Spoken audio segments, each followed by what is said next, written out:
Well, in our day, of course, certainly in football terms, you were not called an apprentice, you were called ground staff. And the morning you'd be an apprentice where you'd learn your trade in the training side, but in the afternoon they'd use the ground staff as cheap labour to paint the stands, roll the pitch, do everything, clean the boots. Whereas nowadays you are called apprentices and you primarily do, you are working purely on football. But in terms of apprentice, it's absolutely vital that firms incorporate young people and new blood and enthusiasm and motivation young people to advance the company. It goes without saying, of course, that as a workforce gets older, you have to, or a football club, or any organisation, you need young blood coming in, and young blood, but improving them and teaching them the right way about going about the job. And so it's so vital for.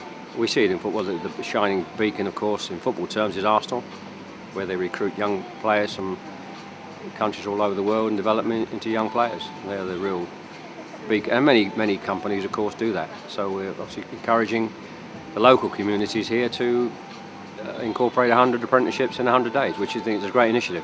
One I'm delighted to support. Do you think it's a goal that can be achieved? Yes. I think it's just a question of getting here today, motivating people in the areas to do that. Yes, I think it's quite a sensible goal. And at a time when we're hopefully coming out of recession, I think young people are going to play a great part in the development of businesses, not only in this area but in the country. Have you been following Blackpool's fortunes? No, I only follow one team. That takes up my time. My team's West Ham. Funny, I was saying something the other night. It was on television about the last time we played up here. It may have been the last time when 4 players went out the night before the game, and it was quite as big a headlines as we're seeing today. I wasn't one of the 4, I might add. That was quite big at the time, and Blackpool beat us 4-0 in the cup. Right.